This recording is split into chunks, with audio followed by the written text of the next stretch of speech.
વડાપ્રધાન નરેન્દ્ર મોદીએ સોમવારે તેલંગાણાના આદિલાબાદમાં 56,000 કરોડ રૂપિયાના અનેક પ્રોજેક્ટનું ઉદ્ઘાટન કર્યું. આ પછી તેમણે અહીં એક રેલીને સંબોધી હતી. 25 મિનિટના ભાષણમાં તેમણે પરિવારવાદ, કોંગ્રેસ, બીઆરએસ અને તેલંગાણાના વિકાસ વિશે વાત કરી હતી.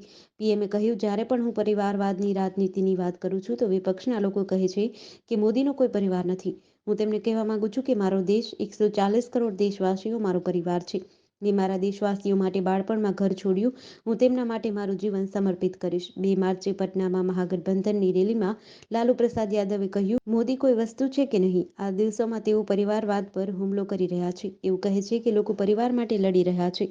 તમારી પાસે પરિવાર નથી. જ્યારે તમારી માતાનું અવસાન થયું ત્યારે દરેક હિન્દુએ તેમની માતાના શોકમાં વાળદાઢી કરાવી. મને કહો કે તમે કેમ ન કઢાવી? આ પછી આજે તેલંગાણાના આદિલાબાદમાં રેલીમાં વડાપ્રધાન લાલુ યાદવનું નામ લીધા વગર જવાબ આપ્યો હતો. આ પછી તરત જ ભાજપના મોટા નેતાઓએ સોશિયલ મીડિયા પર પોતાના નામની આગળ મોદીનો પરિવાર લખ્યું હતું.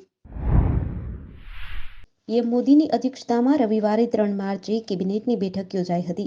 મોદી કેબિનેટની આ છેલ્લી બેઠક હતી જેમાં પીએમ મોદીએ લોકસભા ચૂંટણી પહેલા એક જ સીધો સંદેશ આપ્યો હતો: જાઓ, જીતીને આવો.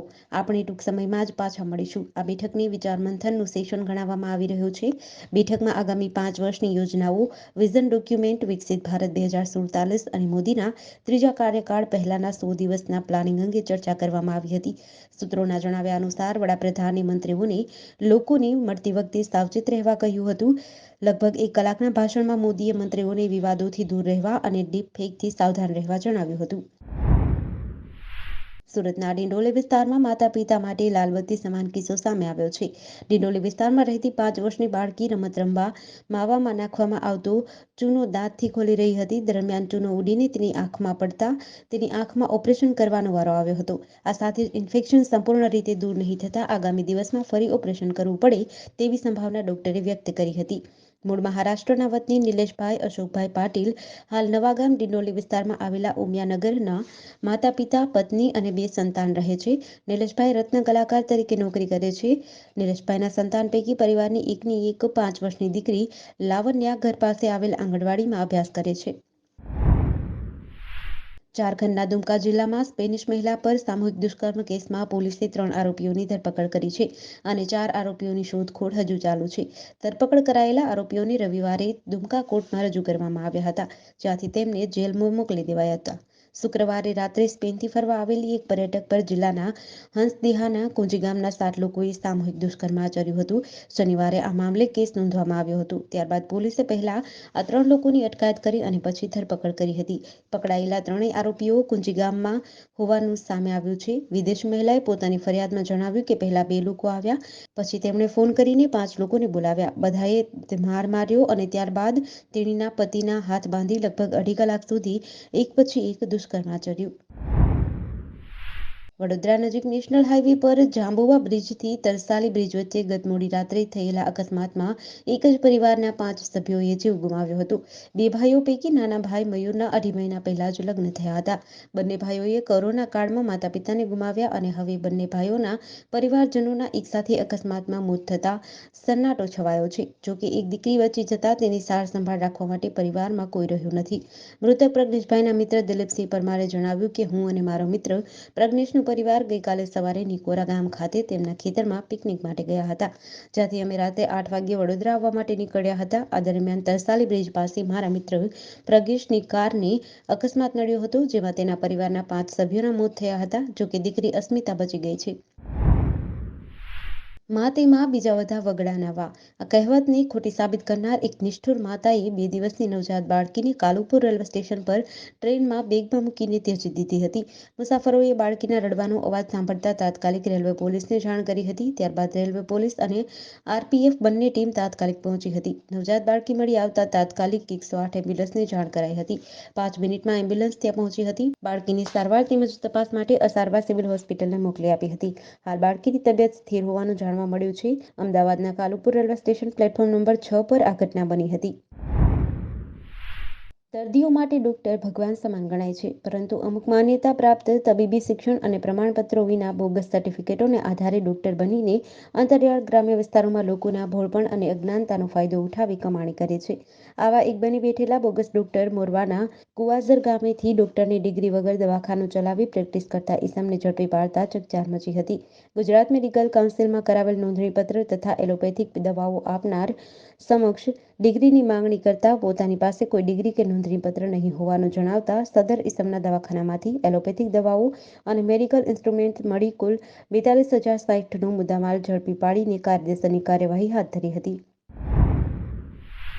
ભરૂચના લિંક રોડ પર આવેલી આલ્ફા સોસાયટીમાં પોરાગ રમેશચંદ્ર શાહ નામના વ્યક્તિ એકલવાયુ જીવન જીવે છે. તેમના મકાનમાં આજરોજ વહેલી સવારે કોઈ કારણોસર આગ લાગતા તેઓ સલામત રીતે બહાર દોડી આવતા આપાત બચાવ થયો હતો. આગના કારણે આસપાસ રહેતા સ્થાનિકોમાં દોડધામ મચી હતી. આગના સમાચાર મળતા જ લોકો પોતાના મકાનોમાંથી બહાર દોડી આવ્યા હતા. આ ઘટના અંગેની જાણ સ્થાનિકોને ભરૂચ નગરપાલિકાના ફાયર બ્રિગેડને કરતા તેઓ ફાયર ટેન્ડર સાથે તાત્કાલિક દોડી આવ્યા હતા. ફાયરના લશ્કરોએ પાણીનો મારો ચલાવી ભારે જહેમત બાદ આગ પર કાબૂ મેળવ્યો હતો. જોકે આગમાં મકાન માલિકની ઘરવખરીને નુકસાન થયું હતું. છોટાઉદેપુર જિલ્લાના ફતેપુરા ખાતે 19 વર્ષ પહેલા પોતાની બહેનને વહેમ રાખીને હાથના ભાગે માર મારી ફરાર થયેલ આરોપીને છોટાઉદેપુર પેરોલ ફ્લો સ્કોડે વેશપલટો કરીને ઝડપી પાડ્યો છે. છોટાઉદેપુર જિલ્લાના ફતેપુરા ખાતે રહેતા રણજીત રતનભાઈ રાઠવા પોતાની બહેન ઉપર અન્ય પુરુષ સાથે સંબંધ બાંધવાનો વહેમ રાખીને હથિયાર વડે હાથના ભાગે ઘા કરીને ભાગી ગયો હતો. છોટાઉદેપુર પેરોલ ફ્લો સ્કોડની ટીમના 2 કોન્સ્ટેબલને દવાના એજન્ટ બનાવીને રણજીતભાઈ રાઠવા જે વાડીમાં કામ કરતા હતા ત્યાં મોકલ્યા અને રણજીતભાઈ હોવાની ખાતરી કર્યા બાદ તેમણે ભાવનગર જિલ્લાના પાલિતાણાની સ્થાનિક પોલીસ સાથે જમણવાવ ગામની સીમમાં જઈને ઝડપી પાડીને કાર્યવાહી હાથ ધરી હતી. વલસાડમાં છેલ્લા 2 માસમાં 4 જેટલી ચેઇન સ્નેચિંગની ઘટનાઓ બનતા વલસાડ એસપી ડોક્ટર કરણરાજ વાઘેલાએ એલસીબી, એસઓજી સહિત વિવિધ પોલીસની 10 જેટલી ટીમો બનાવી વિવિધ વિસ્તારોમાં સ્નેચિંગની ઘટનાને અંજામ આપનાર આરોપીને ઝડપી પાડવા સૂચના આપી હતી. 1 માર્ચના રોજ વલસાડ જિલ્લાના પરડીના ટુકવાડા ખાતે મહિલાના ગળામાંથી સ્નેચિંગ કરી આરોપી ફરાર થયો હતો. ઘટનાની જાણ વલસાડ જિલ્લા પોલીસની ટીમને થતાં વલસાડ જિલ્લાની તમામ પોલીસની ટીમ એલર્ટ હતી. અગાઉની ચેઇન સ્નેચિંગની ઘટના સ્થળ અને આજુબાજુના વિસ્તારોના સીસીટીવી ફૂટેજના આધારે વલસાડ એલસીબીની ટીમ વાપી તાલુકાના નામધાના ચંડોર વિસ્તારમાંથી ચેઇન સ્નેચરને વલસાડ એલસીબીની ટીમે ઝડપી પાડ્યો હતો. આરોપીની પ્રાથમિક પૂછપરછ કરતા વલસાડ જિલ્લા અને મહારાષ્ટ્રના વિસ્તારોમાં સ્નેચિંગ, ઘરફોડ, ચોરી, વાહન ચોરી અને લૂંટ જેવા 35થી વધુ ગુના આચર્યા હોવાનું ખુલ્યું હતું.